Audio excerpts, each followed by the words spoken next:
Class is now in session. I'm Professor Hockey, and today we will be reviewing the performance of number 51, Radim Simek. Now, some people might question why I would review Simek's performance. He, especially since just a couple videos ago, I reviewed the performance of Joachim Ryan, and I said I was even considering not reviewing him, even though Ryan played a few more games than Simek, and most importantly, played in the playoffs. However, the reason I am deciding to review Simek is that in the games that he did play, he was an important fixture on the Sharks team. He wasn't just a fill-in over here that was there because of injury, let's say. And so Simek was destined to play in the last 20 or so games of the season and the playoffs if it wasn't for his tragic injury. And so since Simek will be a mainstay on the Sharks blue line going into the next season, unless he pulls a Joachim Ryan of this year, I felt the need that I should look over how he performed, especially considering he did at least play half the regular season. So for his frequent pairing, and notice I say pairing because it was basically always Simek and Burns. They played over 85% of their time in even strength together. And so the next closest was Simek and Braun at 5%. So basically it's always Simek and Burns, and that was, that should be the case because of how well the two actually worked together. It's no secret that Simek was with the team for the second and third quarters, and the Sharks looked their best during the regular season in both the second and third quarters of the year.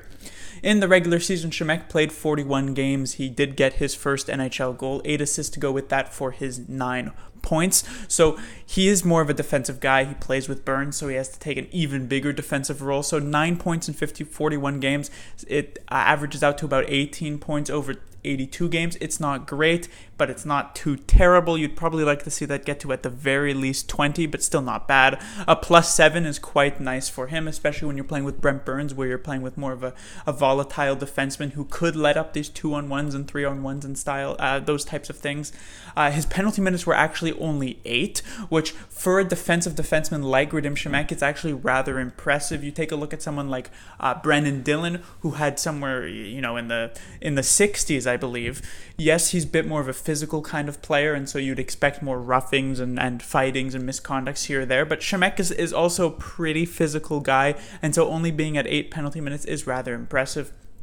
And his time on ice is quite the solid 15 minutes and 13 seconds, around what you'd expect for a respected, I guess you could say, 5th/6th defenseman on a team. And Simek came into this season expecting to be likely the 8th defenseman, as Joachim Ryan was supposed to be with Brent Burns as the 6th. Tim Heed would fill in as the 7th, and so Simek was sort of just someone that I'm sure not many Sharks fans really thought, for 2 seconds about at the start of the season, because was it likely that he was going to end up in the lineup? Potentially, if there were enough injuries, but he was never going to be a mainstay, or at least you thought he was never going to be a mainstay, and so the fact that he ends up getting a pretty frequent 15 minutes per game, and even in some games going as high as close to 20 minutes and surpassing it at some points, just goes to show that how much of a disappointment, I guess you could say, Joachim Ryan was, and how much of a big surprise Simek was. I mean, he's making less than $1 million on this 2-year contract, and all of a sudden he's looking like one of the more valuable defensemen that the Sharks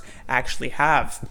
For his grades on the year, of course, the first quarter he did not play. The second quarter he got the grade of a B, as well as in the third quarter he was mostly solid, nothing spectacular, but that's normally what you'd expect out of a defensive defenseman. You're not really expecting huge highlight reel type of plays at all. The fourth quarter, of course, not applicable, and neither is the playoffs because he didn't play in those due to injury, and so his final grade, probably the easiest final grade I had to come up with in this entire series, is the grade of a B, and I hope that Simek can sustain this level of play going into the next season. Hopefully he won't have the Joachim Ryan curse occur to him, and hopefully his big knee or leg or injury that he sustained this past season doesn't come to affect him further on.